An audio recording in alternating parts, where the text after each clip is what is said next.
ang pag-ibig sa Diyos at pag-ibig sa kapwa.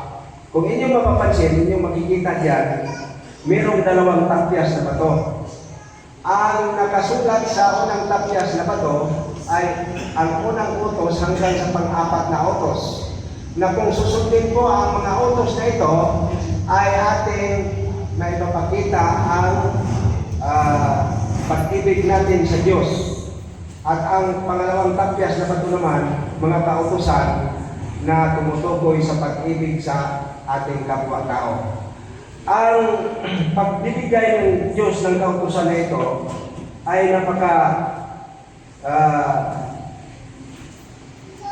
napakaganda ng pag-display sa panahon ng pagbibigay ng kautusan na ito, sapagkat bago po niya bigkasin po ang kautusan, nagkaroon muna ng malakas na lindol, kidlat, kulong, at pagkatapos ang bayang Israel ay natatakot.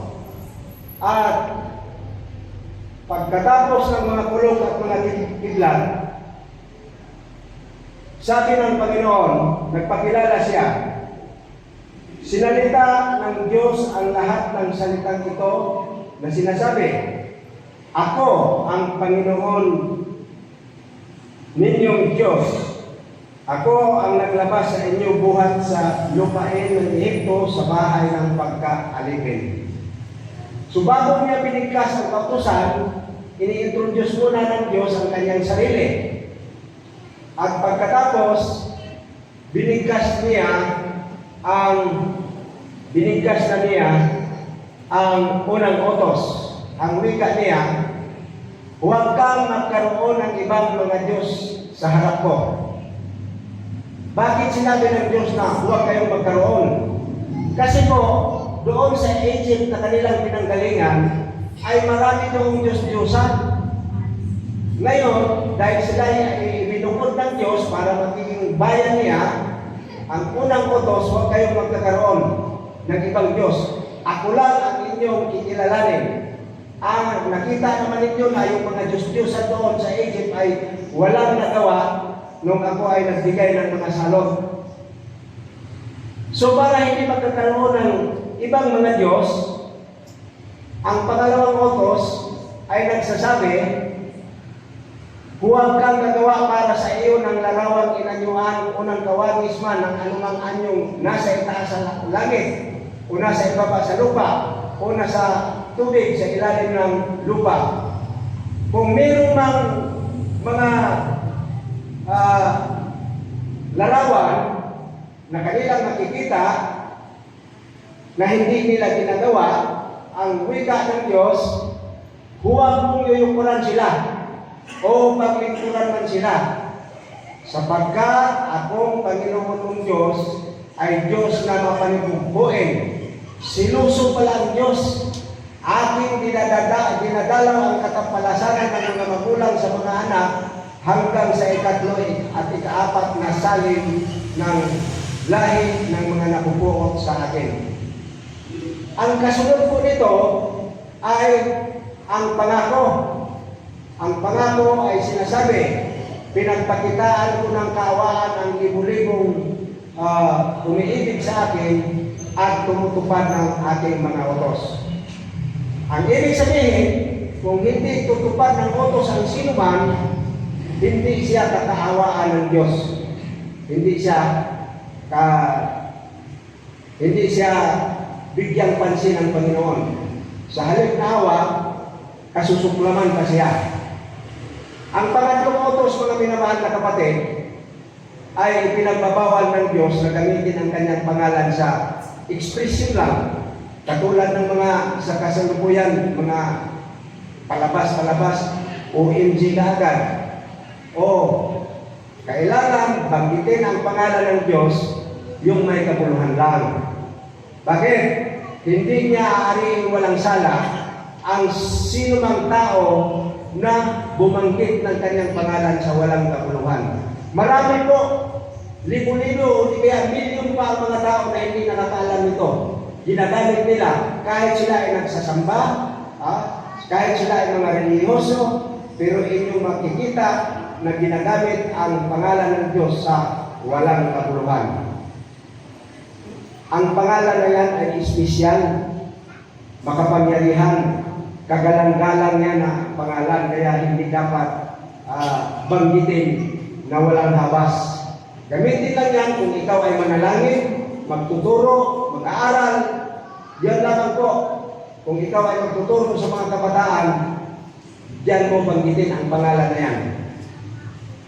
Huwag mong gamitin sa ekspresyon. Ang pang-apat na utos, mga minamahal na kapatid, ito yung mababasa natin sa Exodus Kapitulo 8, Kapitulo 20, versikulo 8 hanggang sa versikulo 11. Ang sabi, alalahanin mo ang araw ng Sabat upang ipangilin. Bakit ipaalaala? Sapagkat ito ay nag-exist na buhat pa noong pagkatapos lalangin ng Diyos ang lahat ng bagay. Limot na nila. Hindi nila ito na-observe dahil sila ay naging alipin sa Egypt sa loob ng 400 years. Wala silang kalayaan na mangilin ng araw ng Sabat sapagkat sila ay mga alipin. Paano ang tamang pangilin ito? Ang sabi nito, 6 na araw na gagawa ka at iyong gagawin ang lahat ng iyong gawain. Ngunit sa ika-7 araw ay Sabat sa Panginoon mong Diyos. Sa araw na yan, huwag kang gagawa. Ikaw, ang iyong anak na lalaki at babae, kung ikaw ay mayaman, meron kang mga katulong, pati ang iyong mga alipin, lalaki at babae, pati pa ang nahayok na pagtrabaho. Huwag tawag itong patrabahoin. Bakit? Sapagkat yan ay araw na banal sa Panginoon. Lahat ay kailangan mangilin, magpahinga sa gawain, maging tao o maging hayop. Ano pa? Pati ang mga estranghero na nasa inyong mga tintuang daan o mga tintuang sa inyong premises, hindi pwede magpatrabaho. Ang dahilan ay ito. Ito ang rason kung bakit ayaw ng Diyos na gagawa. Sapagkat sa 6 na araw ay ginawa ng Panginoon ang langit, ang lupa, ang dagat, at lahat ng naroon. At nagpahinga sa 7 araw, ano pa, pinagpala ng Panginoon ang araw ng Sabat at pinakabanal. Mayroong 3 bagay ang ginawa ng Diyos sa pang-7 araw. Ano yun? Kanya itong pinagpahingaan, kanya itong pinagpala, kanya itong binanal, mga minamahal na kapatid. Ito ay alaala ng kanyang paglikha. Kaya sabi niya, alalahanin, remembrance ito ng paglikha ng Diyos sa lahat ng mga bagay na ating nakikita sa kalawakan at ganoon din dito sa lupa. Lahat-lahat. So, ayaw ng Diyos na walain ito. Bakit? Una sa walain ito ng pag-alaala sa araw ng Sabat, parang limot mo na rin siya bilang Diyos na gumawa ng lahat ng bagay. Ang unang utos hanggang sa diyan, pang-4 na utos, ito po, mga minamahal na kapatid, kung iyong susundin, iyong kinilig ang Panginoong Diyos ng higit sa lahat. Ang pangalawang utos na katulad nito ay ibigin ang iyong kapwa gaya ng iyong sarili. Ito naman ang nakasulat sa pangalawang tapyas na bato.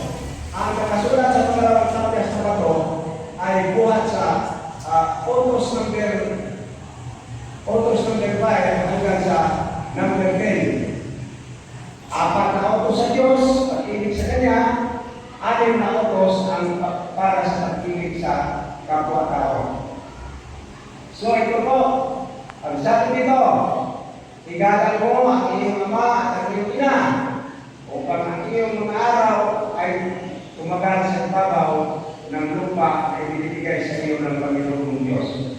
Mga kabataan, igalang ninyo ang inyong mga magulang, ang inyong ama, ang inyong ina.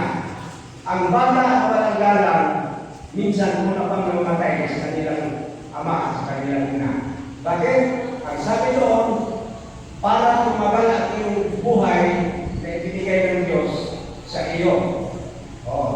Ibig sabihin, pag hindi ka gumalang sa iyong magulang, sa iyong ina, sa iyong ama, ay hindi tatagal ang iyong buhay. May sumpa at utos niyan.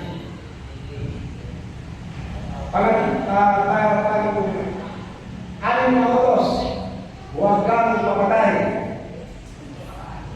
Itong utos na ito, ang akala nila, pisikal lang na pagpatay. Pero ang sabi sa New Testament, binigyan ni Kristo Jesus ang lawak ng kamulukan ng spiritual na meaning ng pagpatay, ay pag nagagalit ka lang sa iyong kapatid, kinukonsider ng mga matay tao ka na. Bakit? Nagagalit kasi dito ang pagpatay. Nagagalit sa isip. Kaya pag galit na galit ang tao, ay kinukonsider ng mga matay tao na. Huwag kang mananalo niya. Huwag kang mananalo niya. Gusto ng Diyos na peaceful ang pamilya at ang lipunan. Walang pananalo niya. Oras na hindi ito susundin, magkaroon po ng kaguluhan ang pamilya. At ano ba? Ang lipunan, sinabibilanan sa iyo ang kasalanan ito o utos nito kapag ginawa, hindi lang po apektado ang dalawang nilalang na gumagawa ng pangangalo niya. Yung nangangalo niya at saka ang nagpakalo niya, hindi lang sila apektado. Bakit? Ang kanilang anak, ang kanilang mga kapatid, mga magulang, kapag sinabi kasi, sino ba yun? Sino ba yung Martin na sinasabi ko? Si Martin para yung kanyang kapit ay ganito, kapit ng nanay ni ganito. So maraming na-involve, kaya sabi ng Diyos, itong kasalanan na ito ay marami talaga ang nadamay. Sa bagay, katulad ng pagpatay, marami rin ang apektado niyan. Sa mga tuwid, ang kasalanan, kapag nilabag ang utos, ay marami po ang naaapektuhan. Huwag kang magnanakaw. Mapalihan-lihan pa. Sasabihin ng kaaway. Kasi alam mo, ang demonyo talaga, siya ang nagbigay ng suggestion sa isip ng tao. Kahit na hindi naman totoo, sa ngayon ay marami ang kuhan, lalo na sa mga politisyan. Gawa-gawa ng imbento ng mga tawag itong kamalian ng kanyang kalaban sa politika. Magpapayag sila ng kaso na wala namang basihan. Bintang-bintang lang, ganyan ang kuhan dito. So, hindi lang sa politika yan, pati sa pangkaraniwan na mamamayan ng lipunan ito ay nagagawa rin. Ang pang-10 utos sa ito, huwag mong iimputin ang bahay ng iyong kapwa. Huwag mong iimputin ang asawa ng iyong kapwa. By the way, yung word na pag-iimpot, huwag mong pagnanasaan. Huwag mong pagnanasaan. Kasi ang kasunod ng pagnanasa ay ang paggawa na ng masama. Minsan, aangkinin na yung bahay niya, o di kaya ang asawa ay aagawin na. Ni ang kanyang aliping lalaki o babae, ni ang kanyang bata, ni ang kanyang asno, ni ang mga bagay o anumang bagay ng iyong kapwa. Ang nagkakasala ay lumalabag sa kautusan ng Diyos, sapagkat ang kasalanan ay ang paglabag sa Diyos. Kaya tayo mga nananahan dito sa planeta dito, tinatawag tayo ng mga makasalanan kasi walang isa sa atin na hindi nagkasala. Lahat tayo ay lumalabag. Ngayon, lahat tayo ay lumalabag. Anong nangyari? Ang nagpapatuloy sa pagkakasala ay kampo ng dyablo. Yun ang matindi. kapag pala tayo ay lumalabas, hindi tayo nangingili ng araw ng Sabat, tapos sinungaling tayo, magnanakaw tayo, ay kampong pala tayo ng dyablo. Sa bagay, minsan tayo ay naging kampo ng dyablo. Ito ang dahilan kung bakit pumunta dito si Kristo Jesus. Sapagkat simula pa'y nagkasala ang dyablo. Kaya't naparito ang anak ng Diyos upang wasakin ang mga gawa ng dyablo. Winasag ito ni Kristo Jesus nung siya ay sinubukan ni Satanas na magkasala. Sabi, matapos na si Kristo Jesus ay nag-fasting siya sa loob ng 40 days, 40 nights. Walang kanin, 40 dias, walang tubig. Lupay-pay na si Kristo Jesus. Ang kanyang figura ay nag-iba na. Matapos na siya ay nabautismo na, pagkatapos ng kanyang bautismo, dinala siya ng Espiritu doon sa ilang para tuksuhin. Ayun doon, pagkatapos 40 dias, sabi ni Satanas, pagkakataon ko na ito, maabot na ang plano ng kaligtasan sapagkat lupay-pay na ang anak ng Diyos. Lapitan ni Satanas si Kristo, kung ikaw ang anak ng Diyos, kung tunay na anak ka ng Diyos, gutom na gutom ka na, ayan tinuro niya ang bato, gawin mo itong bato na tinapay. Pero sabi ni Kristo Jesus, kahit siya lupay-pay, ang kanyang isipan ay nakapokus pa rin sa Diyos, sa kanyang utos.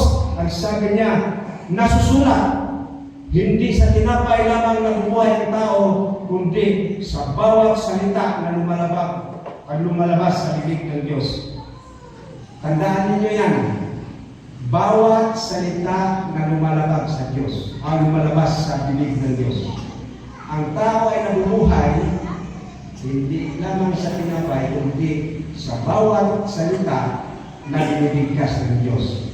Kaya, maaring may makaligtaan tayo na salita ng Diyos na hindi natin masusunod kung hindi natin binabasa ang kanyang banal na kasulatan. Ang sabi nito, alam mo ang kanyang utos ay nagbibigay ng buhay na walang hanggan. Kapag hindi ka sumunod sa utos, wala na talagang buhay na walang hanggan. Kasi parusahan ka talaga. Sino ba dito? Sino sa inyo ang ayaw sumunod sa utos? Sige nga, nasa kamay. Sino ang ayaw sumunod sa utos? Yung ayaw ng buhay na walang hanggan, ay di, huwag kang sumunod. Pero sino sa inyo ang gustong magkaroon ng buhay na walang hanggan? So yung ating pinag-aralan ngayon, sundin ninyo yan mga bata. Mga kaibigan, sundin ninyo. Kasi ang kahulugan pala ng kautusan, buhay na walang hanggan.